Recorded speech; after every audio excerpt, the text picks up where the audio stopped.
भारत में जिहाद होगा, भारत गजवाए हिंद होगा, यही अल्लाह का फरमान है। ये कहना है मोहम्मद फरदीन, मोहम्मद फेक, जीशान अली और सैफुल्लाह कुरैशी का, जिनको गुजरात एटीएस की टीम ने अरेस्ट किया है। इनके फोन पर इंस्टाग्राम के चैट्स, व्हाट्सएप के ग्रुप्स बरामद हुए हैं जिनमें अलकायदा के मैसेजेस हैं और इन लोगों की योजनाएं हैं जो ये लोग आने वाले दिनों में पूरे भारत में घूम घूम कर करने वाले थे। इनका एक बहुत बड़ा सा ग्रुप है जो काम कर रहा है, विदेशी फंडिंग्स है, एक्सट्रीमिस्ट मैसेजिंग के लिए पाकिस्तानी अकाउंट से कोलैबोरेशंस है इनके यहाँ से अलकायदा के लिटरेचर साहित्य प्राप्त हुए हैं। ऑपरेशन सिंदूर को लेकर डॉक्यूमेंट्स बरामद हुए इनके पास से, जिसमें एक कैंपेन के बारे में जिक्र है जो भारत में जिहाद फैलाने के काम करेंगे। यूएपीए की धारा 13, 18, 38 और 39 के तहत इन पर मुकदमा दर्ज हुआ और इनके साथ साथ 62 ऐसे सोशल मीडिया अकाउंट्स अभी भी जांच के जद में है। आप सोशल मीडिया में जाओ और ढूंढो, जाकर देखो, सेक्युलरिज्म परोसने वाले ऐसे बहुत सारे हिंदू के नाम पर कंटेंट बनाने वाले लोग मिल जाएंगे जिनके नाम हिंदू होंगे, लेकिन वो लोग अपना नाम नेहा शर्मा, कोई कुछ भारती, कोई कुछ शर्मा रखे होंगे और वो लोग इस्लाम की खूबसूरती देश को बताने का काम करते हैं और हिंदुओं के खिलाफ कंटेंट बनाते हैं। अब जाकर सर्च करो,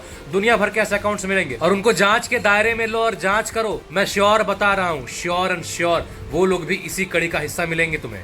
आगरा में पीयूष पंवार से बने मोहम्मद अली ने बताया कि किस प्रकार उसको इस्लाम की खूबसूरती समझाकर उसको इस तरफ अट्रैक्ट किया गया। उसके बाद जैसे धीरे धीरे पोल पट्टे खुलते गए तो आज वो रो रहा है, कह रहा है कि मुझे अपनी माँ से लिपट कर रोना है, अपने फैमिली वालों से माफी मांगनी है, फिर से मुझे हिंदू बनना है, पीयूष पंवार फिर से बनना है। आगरा से पकड़ा यूट्यूबर रहमान कुरैशी जो इस्लाम की खूबसूरती दुनिया को बताया करता था, आज उसकी संलिप्तता आगरा के कन्वर्जन रैकेट में पाई गई तो वो कबूलता है। वो न केवल आगरा में बल्कि उत्तर प्रदेश के अन्य जिलों और यहाँ तक कि झारखंड तक में उसने अपने कन्वर्जन के काम किए हुए हैं और हिंदू युवतियों को बरगला कर, बहला फुसला कर मुस्लिम बनाया। एक तरफ ये लोग पूरे देश में दीमक की तरफ फैल कर देश को खोखला करने में लगे हैं और वहीं दूसरी तरफ हमारे लोग आपस में लड़ रहे हैं जाति के नाम पर, भाषा के नाम पर। ये भाषा नहीं बोलोगे तो पीट दिया जाएगा, तुम इस जात के हो तो तुम हमारे साथ नहीं बैठ सकते, जात पात सब धरा का धरा रह जाएगा, ठेंगा मिलेगा, उच्च नीच सब चल जाओगे भाड़ में। क्या हो रहा है देख लो। दोस्तों, आगरा में जो कन्वर्जन रैकेट पकड़ाया है, इसका अभी तक के जानकारी के हिसाब से जो मास्टरमाइंड है उसका नाम अब्दुल रहमान है, जिसको रहमान चाचा भी कहा जाता था। 1990 के दशक में वो महेंद्र पाल हुआ करता था। 1990 में इसने पहले अपना धर्म बदला और तब से ही धीरे धीरे ये समाज को दीमक की तरह चाटने का काम कर रहा है। इसके 3 बेटे अब्दुल्ला, अब्दुल रहीम और जुनैद कुरैशी, ये तीनों भी इसके साथ इसी रैकेट में शामिल है। ये तीनों हिंदू लड़कियों को बरगलाते, बहलाते, फुसलाते और उसके बाद उनका कन्वर्जन कराते। और इन लोगों का काम केवल आगरा तक नहीं सीमित था, गोवा और कलकत्ता से ये लोग डॉक्यूमेंट मैनेज करवाते, फाइनेंशियल मैनेजमेंट होती और बाकी लॉजिस्टिक्स भी इनकी वहीं से इन्वॉल्व थी।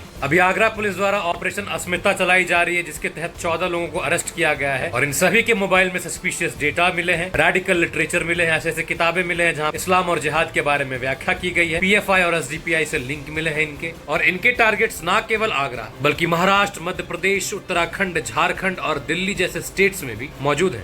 ये लोग फेक आइडेंटिटीज और फेक डॉक्यूमेंट्स का यूज करते हैं सबसे पहले लड़कियों को बरगलाने के लिए, उनको फंसाने के लिए, प्यार के जाल में लव जिहाद फैलाने के लिए। जिन लोगों के साथ लव जिहाद नहीं हो पाता उनको ये लोग पहले ब्रेन वॉश करते हैं, फिर रेडिकलाइज करते हैं, फिर ऑनलाइन इस्लाम की प्रीचिंग सिखाते हैं। कुछ विक्टिम्स के परिवार वालों ने बताया कि पहले उनकी बेटियां, उनकी लड़कियां अलग बिहेव करने लगी, उसके बाद अचानक से एक दिन गायब हो जाती। इस अब्दुल रहमान द्वारा चलाए जा रहे इस कन्वर्जन रैकेट के लिंक लश्कर तैयबा से मिलते हैं और इनको कनाडा, यूएई, यूके और यूएस जैसे देशों से फॉरेन फंडिंग्स भी प्राप्त होती है। सेक्युलरिज्म के आड़ में हम जबरदस्ती ये बोलने में लगे हुए हैं कि सब ऐसे नहीं होते, सब ठीक होते, लेकिन जो लोग ठीक होते हैं उन लोगों ने कभी भी इस प्रकार के कन्वर्जन रैकेट का विरोध किया, कभी भी कहा कि ये लोग गलत कर रहे हैं? कभी नहीं कहेंगे। और तो और तुम्हें गलत कहेंगे कि तुम नफरत फैला रहे हो, ये सारी बातें कहकर। तुम 100 में से 2 ठीक वालों को ढूंढने में लगे रहो, ये लोग तुम्हारी बहु बेटियों को लेकर उड़ जाएंगे।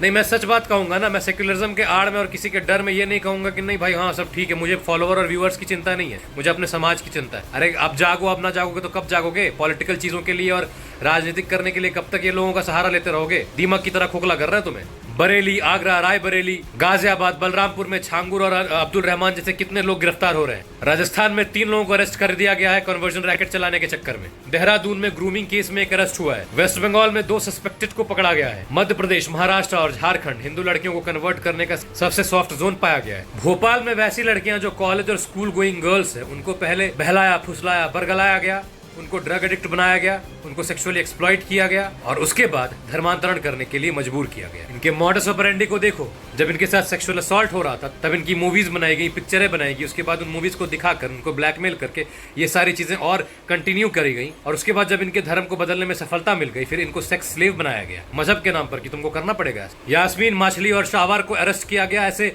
20 विक्टिम्स लड़कियों के पोर्नोग्राफिक वीडियोज के साथ। वहाँ के लोगों ने ये आरोप लगाया कि यास्मीन का जो अंकल है सोहेल, उसका लोकल पुलिस के साथ बहुत अच्छे टाइज है, तो हो सकता है कि इन्वेस्टिगेशन में ये सारी चीजें खराब कर दे। नेशनल ह्यूमन राइट्स कमीशन के मेंबर प्रियांक कांगू ने आरोप लगाया पुलिस के ऊपर कि वो लोग इन्वेस्टिगेशन सही से नहीं कर रहे हैं। अगर इन्वेस्टिगेशन सही से किया जाए तो भोपाल में एक बहुत बड़ा रैकेट ऐसा एक्सपोज होगा। और केवल इस्लामिक ग्रुप्स को नहीं बल्कि क्रिश्चियन ग्रुप्स पे भी ये आरोप लग रहे हैं कि एक क्रिश्चियन मिशनरी ग्रुप ने 20 लाख रुपए पुअर फैमिलीज को देने का वादा किया अगर वो क्रिश्चियनिटी में कन्वर्ट हो जाए।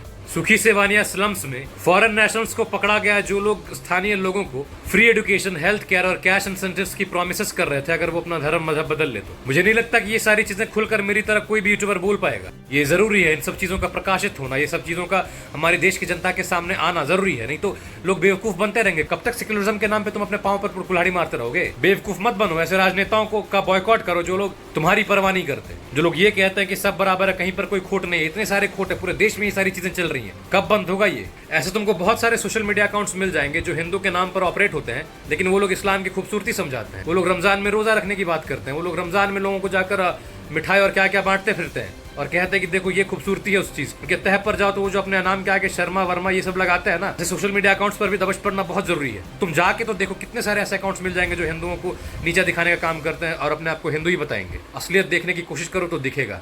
अगर छांगुर के अंगूर निचोड़े नहीं जाते ना तो छांगुर का केस आगे नहीं आता। अगर आगरा में दबिश नहीं पड़ती तो आगरा में ये अब्दुल रहमान नहीं निकल कर आता। अगर गुजरात में एटीएस की टीम ने दबिश नहीं बनाई होती तो ये 4 जो आतंकवादी पकड़े गए ना, ये कभी पकड़े नहीं जा पाते। जागो, ना जागोगे तो फिर हो गया राम नाम सत्य। इस वीडियो को ज्यादा से ज्यादा शेयर करो, सरकार के कानों तक पहुंचाओ।